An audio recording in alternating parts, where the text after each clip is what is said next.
We didn't have a chance to go over much of anything. I was nervous. And of course, I'm working Jerry the King Lawler. The big feud that I suspect, aside from China, Right to Censor will be best known for is the feud with Jerry Lawler, Jerry the King Lawler, and his real-life wife, Stacy Carter, known on screen as the Cat. So, Stevie Richards and Ivory drag out the Cat, who has been crying, and she's wearing a black leather Mac. Now, at the time, she was going through this character where she just wanted to get naked, but she just didn't know how, which is really, really weird. I mean, I thought that'd be the easiest thing in the world, but it's like, I think like Bradshaw takes her to a strip club and then says, hey, there's a place here where you can get naked and they'll pay you. And then they have a segment there, and I think you turn up, don't you? We all did, yeah. It was one of the ones where they left the arena and we got into a brawl at the strip club and everything. I was on the stage where the pole was and pointing it. And they're just like, what are you doing? And then the guys came from behind and, oh God, that's a pun. They attacked them from behind, and then we got some good heat off of that. What was that, a pre-record? That wasn't live, surely. No, it was pre-recorded. I mean, it was like the afternoon, close enough to the show where it would happen, and then that was the end of it. I think it was one of those 3 or 4 o'clock in the afternoon type of things. What's the clientele in a strip club in the afternoon look like? Well, I don't know. I mean, they had a buffet there and everything, but I had already saved up my catering stuff, so I don't know. And this was was it SmackDown or Raw? It was either Monday or Tuesday. So you're talking about Monday afternoon or Tuesday afternoon at a strip club. You know, there was a WikiHow that I read once, is like how to pull a stripper, right? How to basically take a stripper home with you, and it actually advised go on weekdays, because there are less people there and you might have more chance to talk to the women. I just thought... Did a strip club write that wiki? Like, come for the afternoon crowd. Yeah, and the buffet, it's still warm. So, with that thing, Jerry Lawler comes in. Oh, just before, you drag the Cat down in a black Mac. I could have sworn she would have stripped at the end of it because of the coat she was wearing. She doesn't. Jerry Lawler comes in, he's the knight in shining armour, even though he says he's not the knight in shining armour, and then he punches you. It's a great punch as well, Jerry Lawler. Oh, but we're going to be talking about Jerry Lawler. We're going to be talking about Jerry Lawler in a minute. We're going to stick with the Cat. Very briefly, No Way Out 2001, Stevie Richards with Ivory faces Jerry the King Lawler with Stacy the Cat Carter. If Lawler wins, the Cat strips. And if Stephen wins, the Cat joins Right to Censor. Eventually, Richards wins. Then the next night on Raw, the Cat is seen in RTC garb, once again crying, too much mascara on, dripping all over the place. And then she's gone from the WWF forever. What a turnaround that is. You're right into it. It's a hot storyline, this as well. Then all of a sudden the Cat is gone. What do you understand happened? And we'll talk about the Cat some more, but why did she disappear? Well, I want to back up with the match here against Lawler, because it's unfortunate, because I was a huge fan of Jerry Lawler, Wrestling Gold VHS tapes, and that was the stuff I watched during ECW and even during WWE, watching Memphis in the 80s, which obviously Lawler was a huge part of that era. But Jerry is also commentating. Now, normally I could follow whatever or do whatever as far as like calling it out there and doing, but this is a pay-per-view. We went over some of it, but not all of it. He's commentating, then we just do the match. Either he goes back and comes out of Gorilla, or right from commentary goes into the ring. I don't remember either way. We didn't have a chance to go over much of anything. I was nervous, and of course, I'm working Jerry the King Lawler, so I wanted to be good. It was not good. It was not a good match. He was not happy with it. I was not happy with it. I think it was all over my face that I wasn't happy with the match, but not for the reasons of, no, you messed it up, or I was just like, oh man, that sucks. I got how many times am I going to get in the ring with Jerry Lawler? Well, quite a few more times when you bring out the spin the wheel thing and the Vegas thing with Bischoff. Also, we did a thing before that was really great with the XFL cheerleaders. When they came out and I got rid of the cheerleaders and got them out of there and everything. It was pretty cool. This match wasn't, though, and I feel bad that it was something that I wanted to have pride in, that because it was a hot angle with him and the Cat. Now, The next night, or was it Tuesday, because we taped SmackDown on Tuesdays, it was Tucson, Arizona. I remember the town that I remember we were supposed to do something else. Yeah, it was Raw that she came out with us and she was crying and we were doing the really creepy light from the bottom, like the horror story light. Then we taped SmackDown the next day. During the day, then is when I saw something's not quite, once again, heavy atmosphere. What's going on? People scrambling back and forth. Her and Jerry are off in a corner. I went up to him once again and say, man, I'm sorry about the other night. Totally my fault. And he just kind of was like, it's okay. Don't worry about it. But he was fully engrossed in the conversation with Stacy, the cat. Then I remember them just leaving. He had his briefcase. She was upset. And I was like, we were supposed to do something that night, as far as I understood. Obviously, Stacy was supposed to be part of the group. And I was like, where are you guys going? And no answer, just right out the door.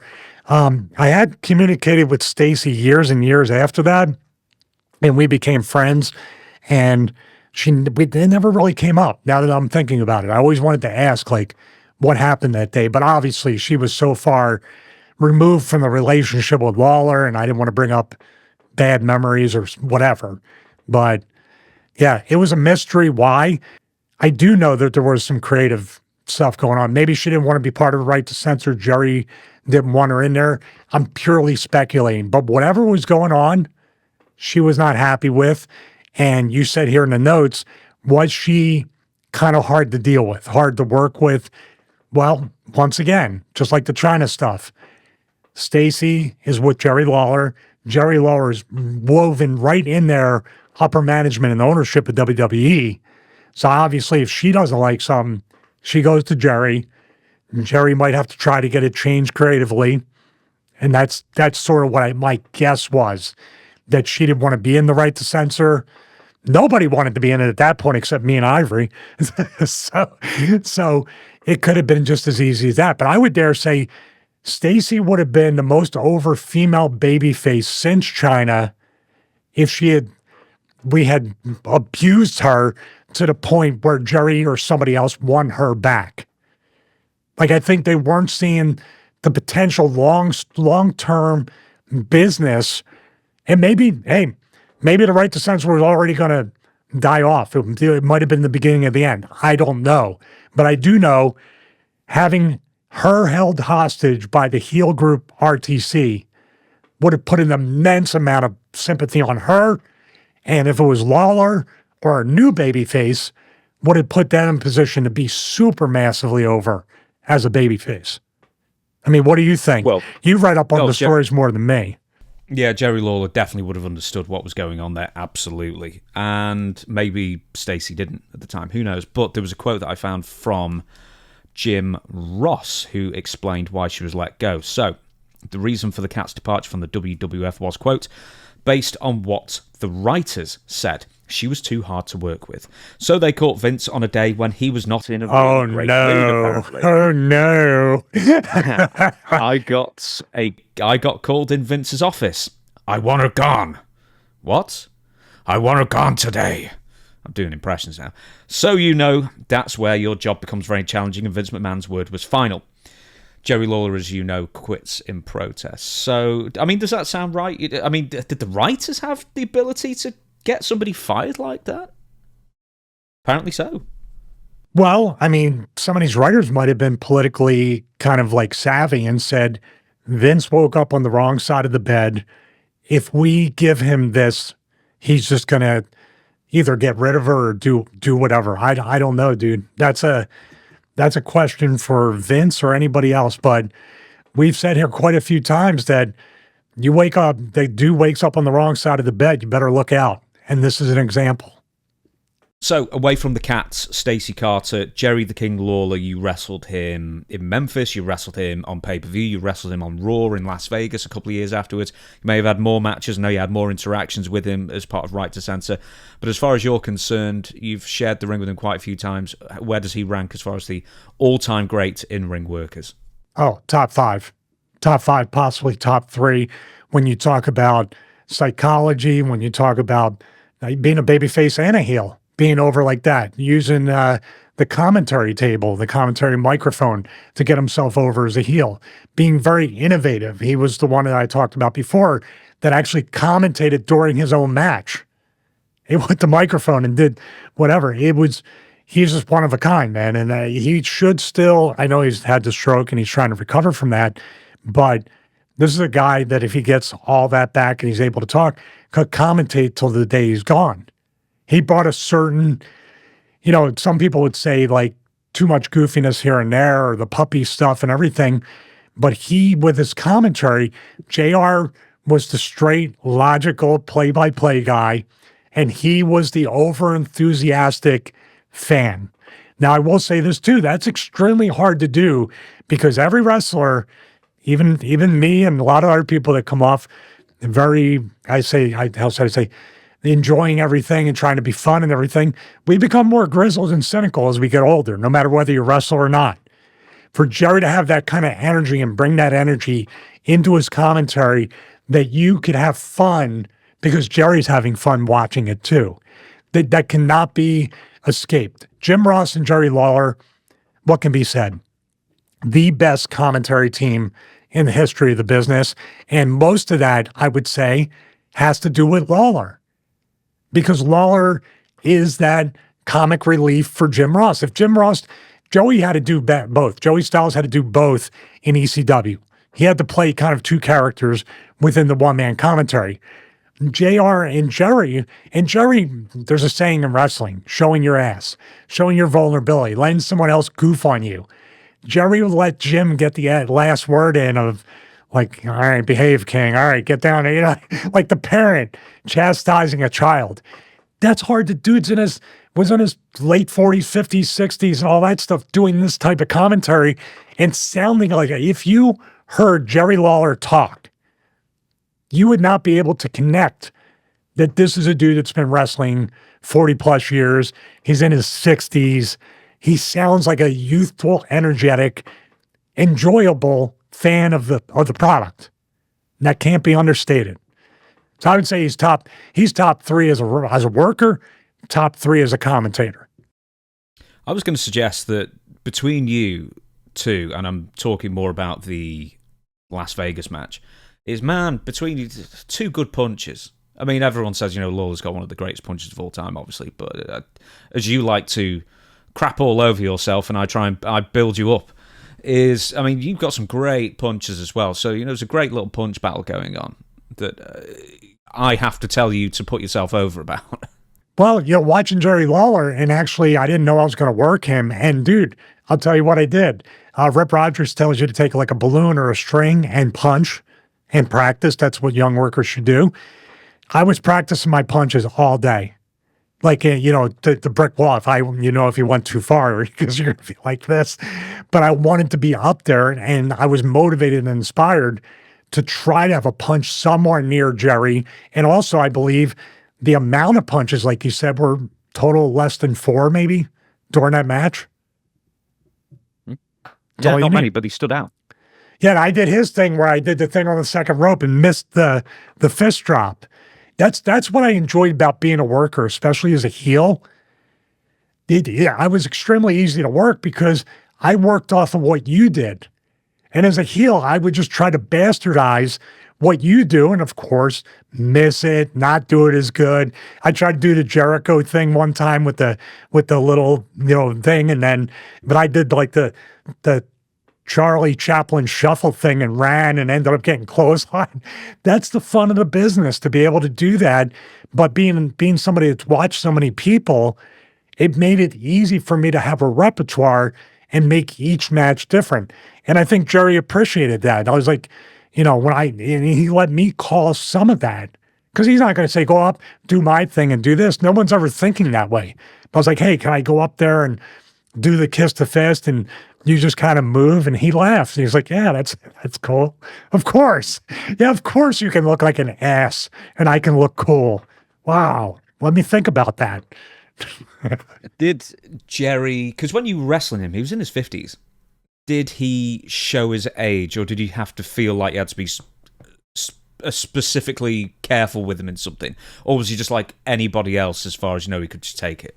No, I think when you saw me laying in the punches in a certain way or doing whatever, and the way he sold it, and he was every bit of what I could have imagined. Everything that the no way out matches, right, to Censor Steven, and this was just Stevie Richards, plain old heel wrestler. I feel like I made up for that. And after that match, I did apologize to him once again. Hey man, I'm sorry again about the no way out thing. I wish that what we did tonight was what we had back then. And he was like, he goes, I think at first he said, did we wrestle at no way out? I don't think that was a mind thing. He's had 4 million matches, so he's not going to remember that. In the No Way Out match, you attempted to do a hoe train as well. I just wanted to bring that up as well. Another thing that I want to bring up, because why, I attempted to do the splash to him? Yeah. That was an audible, probably. I wasn't supposed to do that. Oh, well, you missed anyway, so if nothing else. I don't know why you did the hoe train, but it was good. And anyway, the match itself, we'll go a bit more into the Las Vegas one in a minute, but with the No Way Out one, what do you think went wrong? Because you were saying, oh man, I put on so much weight, it was 262 pounds. You don't look fat. You look bigger, obviously. You're not as cut, but you don't look out of shape at all. So ultimately, what do you think went wrong with the match? It's just one of those nights. That's why in wrestling, you can't get too content with having a good match, and you can't beat yourself up for having a bad one. Now, I do beat myself up here and there when I recall it, but, it's just one of those things. I did motivate myself after that night to start losing the weight. I wasn't gaining anymore, but I wasn't losing. It was still way too much weight to be combined with the shirt, the tie, or the pants and all that stuff, and dress shoes. It just was like a recipe for, I was never comfortable wrestling in any of that stuff, but I had to stick with that dress, like no proper wrestling boots, I had knee pads on, thank God. But it was just one of those nights. And, we talked about how things were starting to build up personally and professionally. And you ever get that point in your life where every single day, everything is just off, but it just continues for weeks and months, and maybe even, in this case, almost up to a year. So when I look at that, yeah, and pair it up with the fact that Jerry had to go right from the commentary or stay out there at commentary and no time to even kind of brush over what we want to do, which you say, well, you should be a better worker. Yeah, you're right. I was nervous. I didn't feel comfortable. I wasn't quite in my element. Jerry, I was relying maybe on him at first to call the match, and maybe it was just a twofold type thing. These are questions that weren't answered because he was in 2 production meetings. He was doing the commentary stuff. He still had to eat. Then he had to go out there for, when him and Jim came out and, with their music and everything. So we may have had a grand total of 15, 20 minutes to really try to hash out what we were going to do. And here's another thing. Maybe he was hearing it from her that he had to put me over and she had to be part of the group. So maybe Jerry was totally distracted with, he might have been battling that all day, because I didn't see him more than, like I said, 15, 20 minutes. And he did seem distracted, whether by the commentary or a mixture of that and the fact that they were 2 days away from pretty much leaving the company. I watched the match. There's something weird at the end, right, which I don't know if it's a missed time thing, but you try and hit Jerry with the belt, and then he ducks, and then he lays you out. I only watched it an hour or so ago, and I still can't remember what it is. And then he's trying to get Ivory back out again, and he seems to be trying to get Ivory out the ring forever. And then you try and hit him with the belt again, and then he ducks and basically lays you out. Then the cat comes in with the belt and then hits, because you've got Jerry's got you by the arms for the cat to hit you with the belt, and then you duck, and then she hits Jerry. Was that a mistake to do that twice? Was there some sort of miscommunication there, and blame someone for it? No, I think it has to go on me because I messed it up and then went back to it. Now, if I can recall correctly, we were going home. We did not have much time. It was live on pay-per-view, and we didn't want to take any time away from, say, the main event or the other important matches. So I must have panicked and did the one thing I would never do if I knew I had time, and go right back to it. If anything, I would have done something like put the belt down and then try to whip him off, put my head down, and get DDT'd on the belt, to put me out. That's what I would have done. It would have been the same spot, but a different presented way. But yeah, it was definitely a very flat finish, but a lot of people probably don't remember it because we won the match, got the cat, had the promo the next night. I remember it too. And that was not it was probably one of my worst matches. And I would take blame for that. Yeah, I had a lot less going on. I had a lot less going on than Jerry. So I should have at least took charge. But then again, at that point, I'm like, damned if you do, damned if you don't. But I should have just been damned because I did, not because I didn't. One more fun fact is that you wrestled directly after the Steve Austin versus Triple H 3 Stages of Hell match, which one was a great match and two was more or less the big match of the card if you don't include The Rock and Kurt Angle, and Triple H won, so I think the crowd might have been a bit down after that as well, so they didn't do you any favours by putting you on that position in the card, but you still got the crowd up, obviously. As we said, that match didn't go that well. We've talked about the Las Vegas match as well with Jerry Lawler. It's on YouTube as well. I encourage you to go watch it. And I'm very happy with that match. Please go watch it. Don't watch the other one. Watch that one. Yeah. The top commenter on that says there's a story behind it where you were meant to win. No, never. Not true. Okay. Not true. Okay. Now nobody. This person said. No, it wasn't this person switched. said that you actually politicked to say that you didn't want to win, send the people home happy. Well, that was you talking about the spin the wheel with Bischoff and everything. Yeah. That might have been somebody that said, we think you should win, and I just balked at it. And I'm the worst. I'm the reverse politicker in wrestling. I politic to lose and be put in a vulnerable position. But if somebody had even brought that up to me, I don't remember it. But if they brought that up to me, I would look at them like, what are you, crazy? You don't want to give the people what they want in Vegas with the hose, with Godfather coming back. Now, what I might have pitched was a very weird, awkward interaction with myself and Godfather at the time, because this is still a little bit fresh after the right to censor, a couple years removed, right? Maybe a year and a half. No, even less. You split up in the late April. I think this was like 2001. May. This was 2002 or so, or a little bit after. Just over a year. That I think would have been in passing, and I was Wacko Stevie, or at the beginning of Wacko Stevie. I could have acted like I didn't know it. What are you talking about, right to censor? Probably Godfather didn't want to remind any of the audience either of that. He probably didn't want to have nothing to do with me at that point, I'm sure. So there's one more thing. A couple of people commented on the video that one of the hosts at 5 minutes and 5 seconds appears to say, I hope that Stevie Richards would win. So you had a fan in one of the hosts you could have trapped off with her that night. What did I get if I won? Like Lawler got the hose. Lawler got the hose.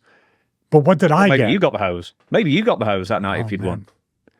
I'm nervous enough around my wife. I don't need any. I was going to say, well, you politic yourself out of a lay that night, apparently, if you insisted on losing. One more thing is that Jim Ross started hinting that you were gay on commentary. Maybe he planted the seed for the Proud Gay American from Unforgiven with Vince McMahon. So that'll be part of the book. I know you're smiling. You wrote it down. You wrote it down. Oh, I wrote that one down. Don't you worry. That's also one of the most requested things that people have written to us and said they want to hear about. That will be coming up in a future episode as well. How many times? Can we space it out? And it's so like, every week I'm literally, from now on, I'm going to put a camera on the ceiling that comes down, and I'm going to get a couch. And you're going to be in split screen with me laying back, and you say, so tell me, when the red wig and the dress came out, what were you thinking? Do you have a repressed childhood or something?